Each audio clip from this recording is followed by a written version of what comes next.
Hello, and welcome to What is Innovation, the podcast that explores the reality of a word that is in danger of losing its meaning altogether. This podcast is produced by Outlast Consulting, LLC, a boutique consultancy that helps companies use innovation principles to solve their toughest business problems.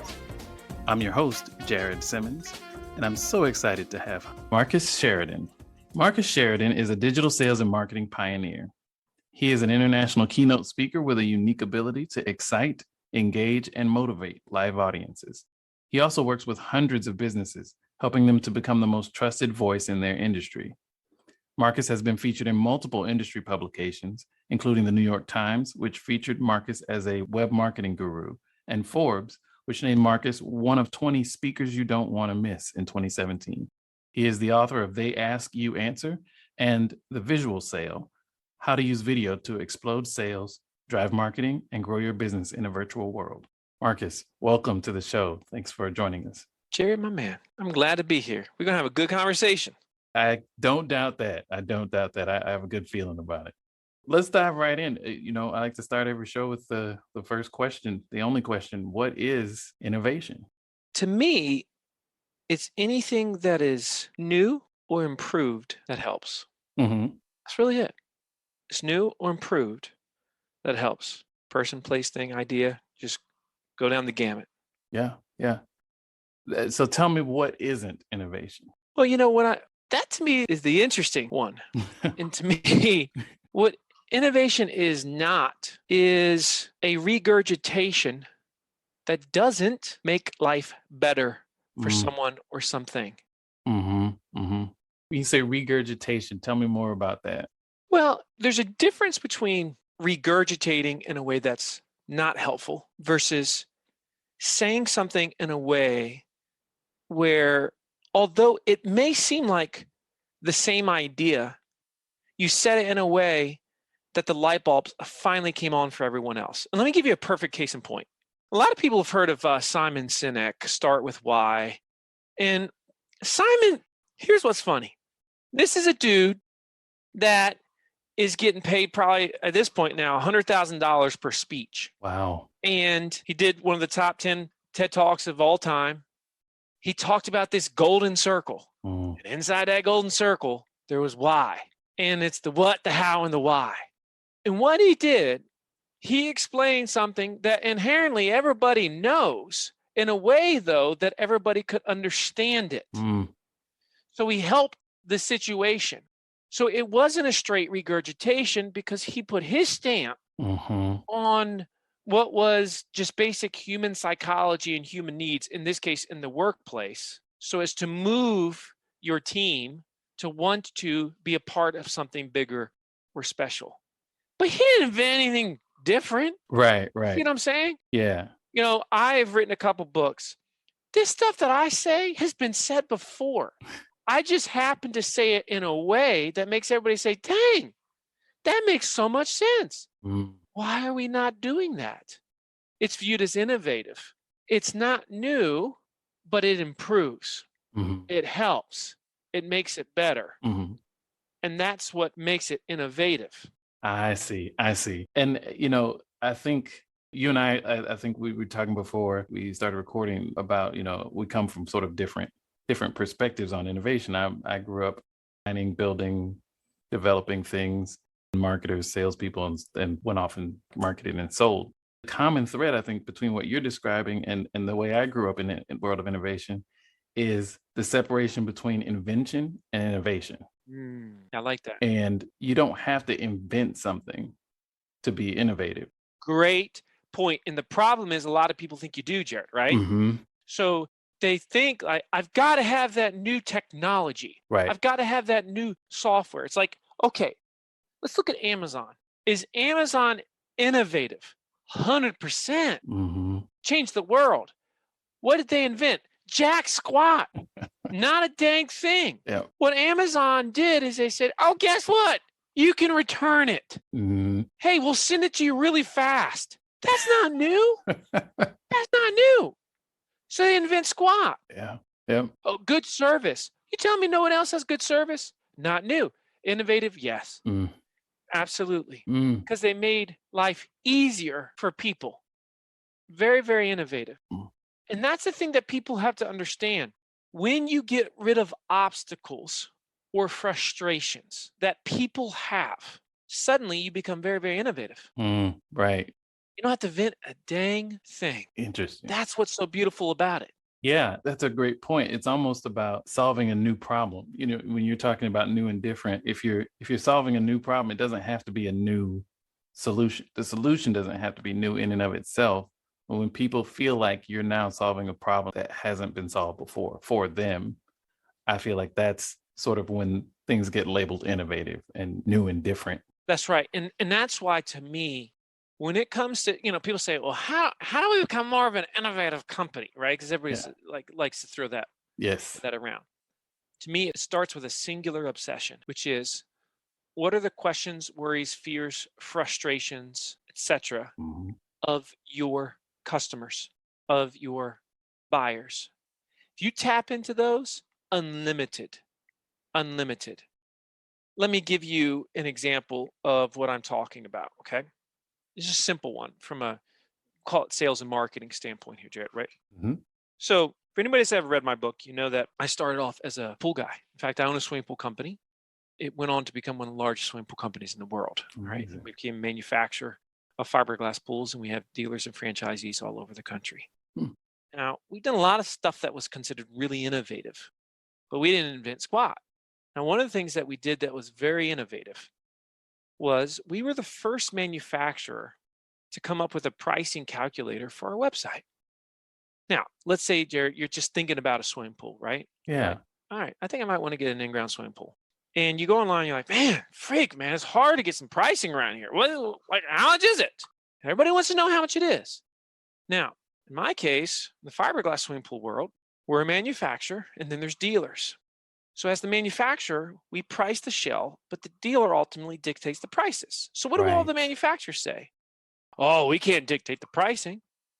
Well, can you talk about it? Yes, but the problem is most manufacturers in each space are like, ain't nothing we can do about pricing. We don't set the pricing. Bull crap. You can do a lot about it. You can talk a lot about it. Huh. And so what we did is if you go to the website right now, you can build and price your pool. And so you're going to choose which shape you want. You're going to choose different options that you want. And at the end, we're going to give you a price range, not an exact price, a price Mhm. range. Now, by doing that, though, what have we done? We've given you more than 99% of the other manufacturers in our space because nobody does it. I And of see. course, what does it become? A literal lead magnet, a cash cow. I mean, I can get over 100 bona fide leads a day that fill that out because finally somebody was willing to give them what they want, which goes back to the questions, worries, fears, concerns, frustrations that your prospects, that your customers, that your audience has. Mm. That's brilliant because it also establishes an anchor, right? As long as I don't know how much a pool costs, I assume that a pool is an expensive thing that I can't afford. That's right. And when it comes to the world in which we live today, the information age, ignorance is not bliss. Mm-mm. We do not like to be uninformed. Nope. In fact, if we feel uninformed, that leads to inertia. And inertia leads to not making decisions. So the whole point of doing anything that's innovative is that we make things, life in general, easier, better. Mm. And so that's why, again, though, you can't say to somebody, go be innovative, and they'll be innovative. Right. You say to someone, I want you to get to know your freaking customer so well that you know every thought, you know every frustration. You know what just makes them say, I'm sick and tired of, and you listen in on that. And if you listen in on those problems so well, suddenly you're going to be flooded with ideas, things that you could be talking about, things that you could be developing, things that you could be doing. And remember, most innovation that's happening today is not, to your point earlier, Jerry, which is so well made, is not inventing something tangible and new. Most Mm. innovation happens in the way we sell it, or the way we show it, or the way we explain it, Right. or the way we deliver it, but not the thing itself. Mm. So your pools use similar technology to other folks. Man, they're the same. It's the same glass particles and resin particles. Right. Now, speaking of that, I'm glad you bring it up, Jared, Mm-hmm. because I like to think that the restaurant, and this will be the first time anybody's ever said this on your show, the restaurant Subway is one of the most innovative companies in the world. Yep, that's a You're like, first. okay. Yep. You're like, what the heck? You know, I mean, we all go to Subway, but we don't necessarily love Subway. We go there because it's easy, da, da, da, da. But Subway did something that really, really changed our world. And that is this. They made it in front of you. Mm. They were the first ones that really made it in front of you and allowed you to guide the process. Now, somebody might say, well, my New York deli does. No. I'm talking at scale here. At scale, yes. Okay? At Yes. scale, Yep. they're the first ones that said, let me do this in front of you. McDonald's didn't do it in front of you. Right? Mm-mm. All these other fast food places, they didn't do it in front of you. And from that, what do we see today? You see all these open kitchen models. It started actually with freaking Subway of Mhm. all places, right? Now, how did I get off on that tangent? Well, oftentimes, just being willing to show how you do something makes you innovative, makes you very different, Mm. establishes a new trend. So in our case, as a fiberglass pool manufacturer, what did we do? Well, what we did is we created a series of videos that were 8 videos on average, 10 minutes long. So 80 total minutes here, Wow. showing you our entire manufacturing process. Like if you wanted to start manufacturing your own fiberglass pools tomorrow and you had Sure. enough money to do it, you're like, here's my guide. Here's how I do it. Wow. But here's what's happened as a byproduct of it. Of course, has anybody else done this in the space? No. In fact, all the manufacturers said to me, why are you doing this? And I'm thinking to myself, why are you not, ding dong? Yeah. Because they want to see the sandwich made in front of them. In fact, we've had dozens of potential dealers reach out to us over the last few years, and they've said, yeah, I had this homeowner come to me and they said they wanted a pool, and they asked me, do you have a river pool? And we said, no, we don't have a river pool. And they said, well, sorry, I can't get the pool from you because I only want a river pool. And they're like, why do you only want a river pool? Our pool's good too. And they're like, river is the only one that shows exactly how they make the thing. Oh, wow. And you hear that from dealers all the time. And they're really frustrated. Amazing. Because it puts them in a situation of, daggone it, if I want to earn this sale, Yep. This is why I have no sales reps. Yep. I have 0 sales reps that go out and acquire new dealers because my sales rep is the homeowner that is addicted to the information and the clarity and the transparency that they've gotten from us that they couldn't get from anybody else, making us a very innovative company. Something else that makes you innovative, just calling it something. Literally, golden circle, Simon Sinek. Mm-hmm. Let's simplify. Call it something. Constantly, people come to me with good ideas, right? Just good stuff they might be doing with their branding, with their business, whatever that thing is. I said, what's the name? What doesn't really have a name? I said, you got nothing until you got a name. Because until you got a name, you can't tell a story. And until you have a story, you don't have a brand. So you got to be able to tell a story. To have a story, you got to be able to have a name because the name makes it easy to tell the story. Right. And it anchors this. It gives the listener an anchor. That's it. To sort of connect to in listening to that story. I'm just processing all of that, and the concept of transparency as a vehicle for innovation is just that's just brilliant. It's so crisp and it's so true. And I would never ever have connected it to Subway. So, yeah, but, right. It's like you're right. But that's really where the trend I think started. Right. When you think back, and it's like, wow, that's exactly what happened. Yeah, 30 years ago, so we started doing it very, very differently. They gave us control, and that's actually something which is another. Again, let me give you another just glorious case study of innovation, one that I like a lot. So most people that are listening to this have probably heard of CarMax. CarMax is the largest retailer of used cars in the world today.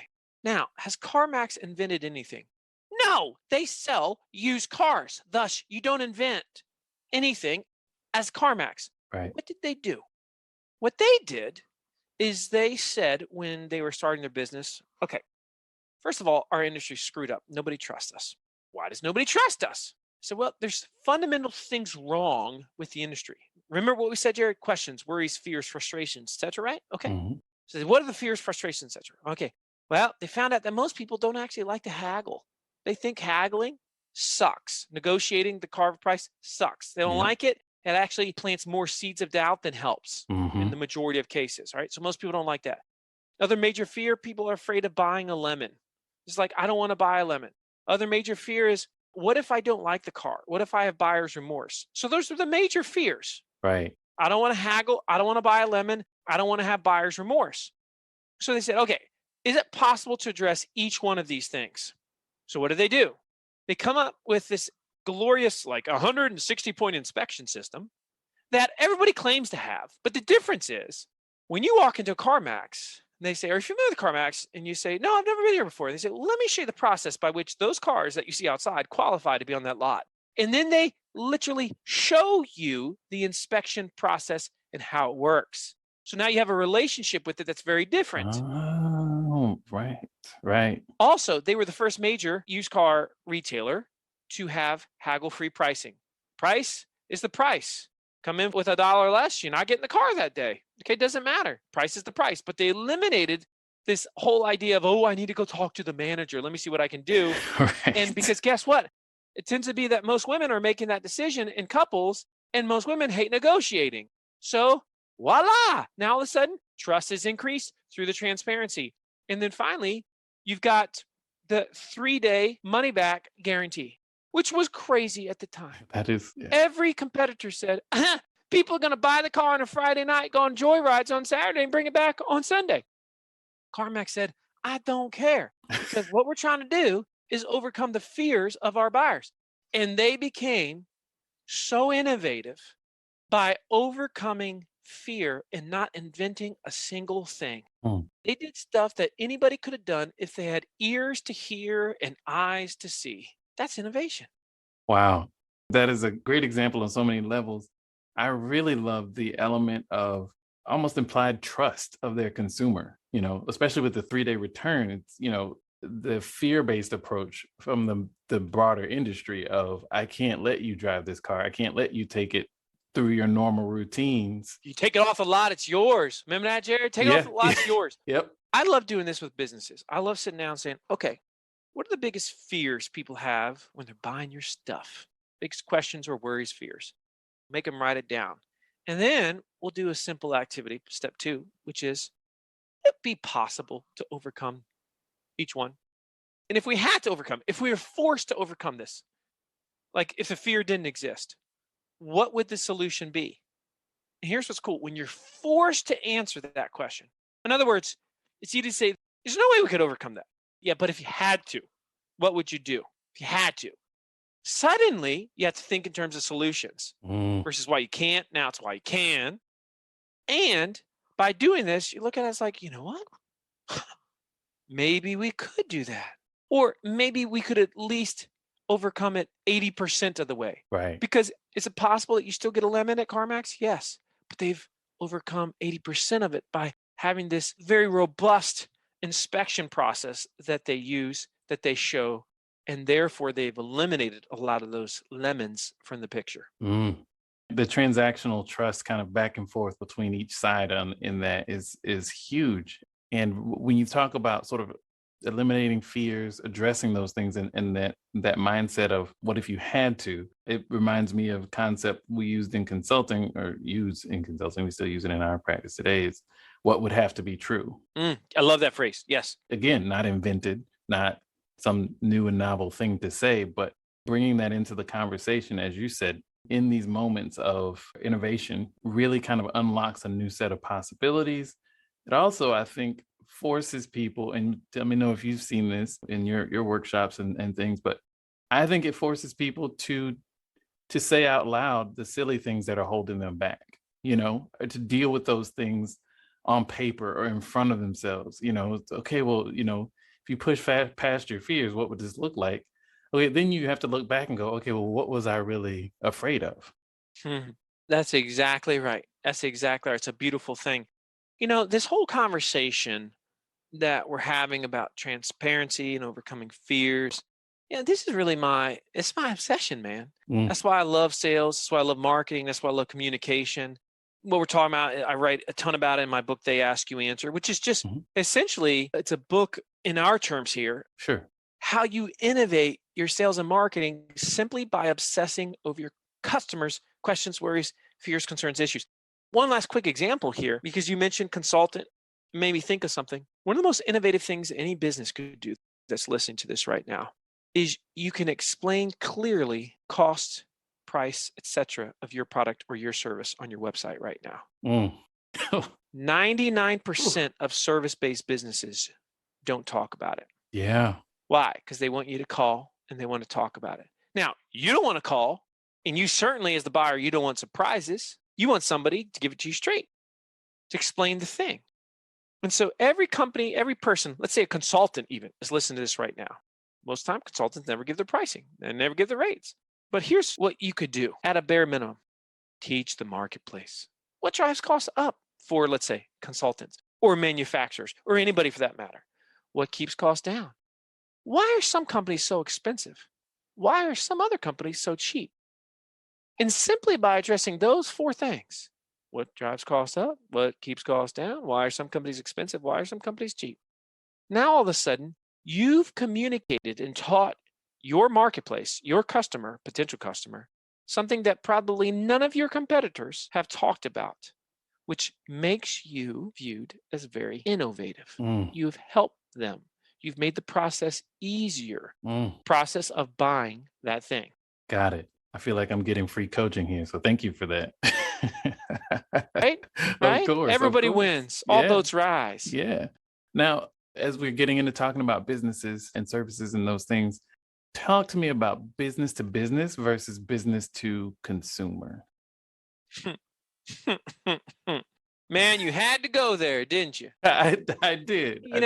One of the things that just grates my soul is, and I had to deal with this early on as a speaker. I Hmm. speak professionally.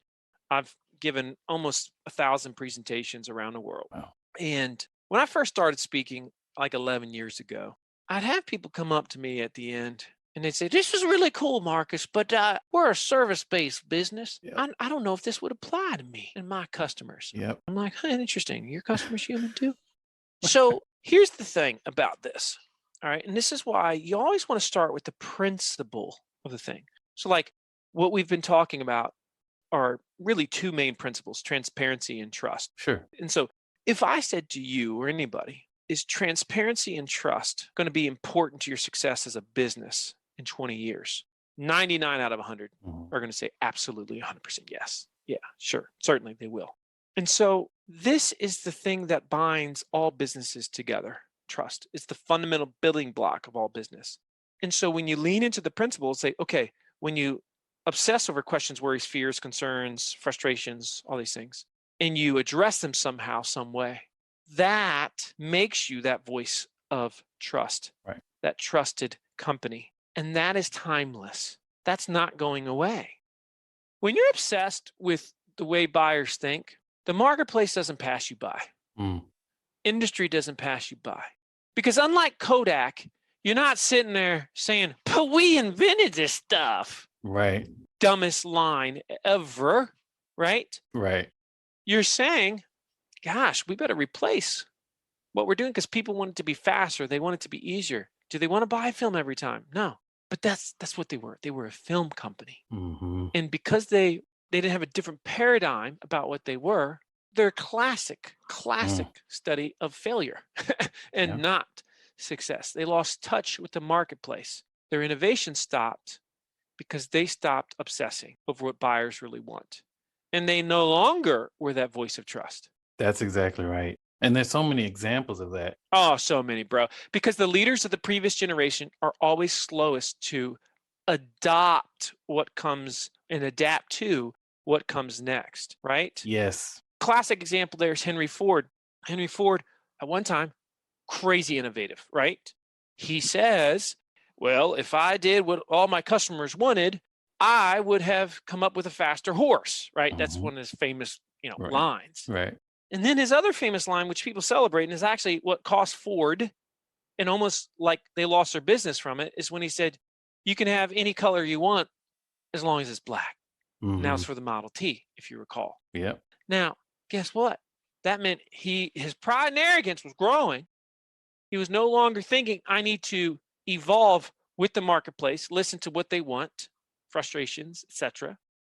Now he was more thinking about, we've been doing it this way for this long, and it's worked. It's what's gotten us here. It's what's always going to get us there. No, that is not true.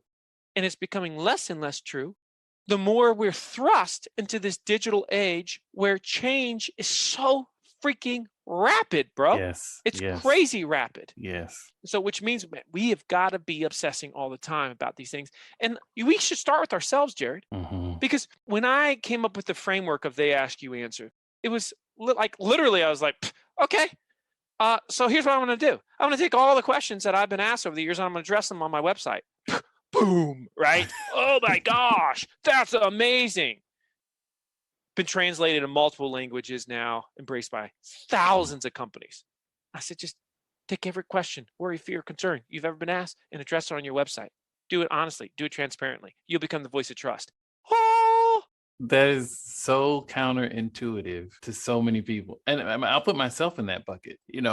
When you step out and build a business and you're, trying to find customers, clients, consumers, whatever you want to call them, the first thing people tell you is, oh, you got to protect your intellectual property because that's the cornerstone of the business. Your secret sauce that everybody already knows is Thousand Island dressing, Jack. Exactly. That whole IP thing. People IP. Yeah, right. Never seen this before.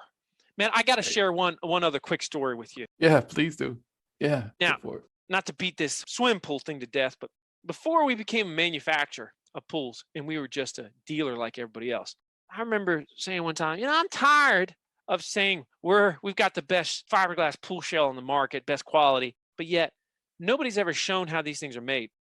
So I went one time to a big dealer meeting that we had at the plant of our manufacturer. And I was sitting there in the plant, I was looking at what they were doing. I'm like, I'm going to whip out my video camera right stinking now and start doing a video on this. So I started doing a video on it. And the owner of the company, CEO, just starts running out onto the plant like, oh my gosh, right? And he's like, whoa, wow, you can't record this. Whoa, fella, you can't record this. I'm like, why can't I record it? It's like, we have very proprietary technology that you're seeing up there. I'm like, dude, I've been to 4 manufacturing plants other than yours. Let me tell you, I've seen that technology on every single one. Right. This ain't no different. You ain't special. But if you show it, you will be special. This is how people think. And it's still true. In 2021, we're still acting like we have secret sauce when we don't. Listen, you might be Coca-Cola, you might be KFC, but 99.999% of us are not KFC and are not Coca-Cola. Right. Yeah. And don't want to be. Don't need to be. In the broader context of how you do business. That's a great story and a very vivid example that, I've lived myself and I've grown a bit to the point that I'm working on talking other people out of that mindset. But your phrasing and your analogy there is a perfect way to highlight the absurdity of it, which is essentially what I do for a living, right? Is, just help people see the kind of absurdity of what they're too close to see. It's that curse of knowledge, right? It definitely is. So close to it that you just miss the mark, man. Yeah. It happens all the time. Yeah. I want to ask you one more quick question, and then I'll let you get back to innovating. Yeah, to innovating. I want to ask you about advice. I know you're a speaker and you do workshops and you write books, all these things. And I know you're always offering your perspective, your expertise. But one thing I really like about your website and everything else is the transparency, but also how tactical you get with what to go do, how to be different, how to operate differently. There's a lot of books and, Simon Sinek has an amazing model, amazing framework. His books leave you a couple steps away from like actually going back to your desk and operating differently. And I feel like you kind of close that gap pretty well in your books and in your workshops. So talk to me about advice you would have for innovators. Well, it's funny when you're talking about that, Jared. People ask me all the time, Marcus, aren't you afraid you're giving away a little too much? And I will constantly tell clients, potential clients, when we're getting ready to engage, I said, now listen, you're just going to pay me to do what I've already shown you how to do in 10 different ways online. You think about that. It's because people take comfort in somebody grabbing their hand and walking them through sometimes what is the obvious, right? Now, does it lessen the learning curve? Of course it does. Yeah. Of course it does. But when you act so matter of fact about it, yeah, of course it's out there. But the fact that I give it all away is what makes it so attractive. You know, there's a lot of speakers that don't allow their stuff to be recorded because they feel like, well, if it's recorded, nobody's going to want to see me live. I'm like, I want you to record me and I want you to show me to your grandmother and your grandmother's grandmother. Whatever you got to do, you go ahead and spread the word. How many times, if somebody is a Grateful Dead head, how many times have they watched the very same act over and over and over? And each time they're just enjoying it like it's the first. Yeah. Right? And so when we release that and understand that that's actually not the way we provide value to the world, right? You give more away and you get more. And this isn't karma, which I believe is a good thing and a real thing. But this is just common sense. The last thing I'll say about that is, you know, a lot of people have heard of the Geek Squad. They're that group that fixes computers. Yeah. They do a great job of teaching people how to fix their computers at home. Somebody went to the CEO of the Geek Squad one time and said, why are you cutting off your nose here? Like, you know, this is what you do. He said, don't you realize my number one customer is the person that tries to do it themselves? And I'm like, dang, that dude, he gets it. Yeah. He gets it, baby. Yeah. There's always room on top. Always room. This has been an amazing conversation. So many nuggets to take back and think about. I can't wait to link to all the great videos on your site in our show notes and let people know where to find you and find more about you and get their hands on these books. They Ask You, Answer, and The Visual Sale. Yeah, and if you're listening to this too, make sure you follow me on LinkedIn. I'm pretty dang good follow on LinkedIn. That's where I live for the most part. If anybody listens to this and you got a personal question for me, you can email me personally, marcus@marcussheridan.com. But to your point, Jared, They Ask You Answers where everybody should start. That's the book. It'll take what you think you know about marketing and it's going to flip it on its head. I promise you that. I can't wait to continue to dive in. I'm not all the way through it, but I'm working through it, and it's been amazing already. And I appreciate your time, Marcus. Appreciate your energy. Appreciate your problem-solving view of sales and marketing, which I think a lot of us needed to hear because there's a lot of stigma around sales and marketing. And I think this conversation really revealed what it's really about, which is solving problems for customers. So thank you for being the ambassador that you are for that type of sales and marketing. And I appreciate your time. My pleasure, brother. Thank you. All right. Take care.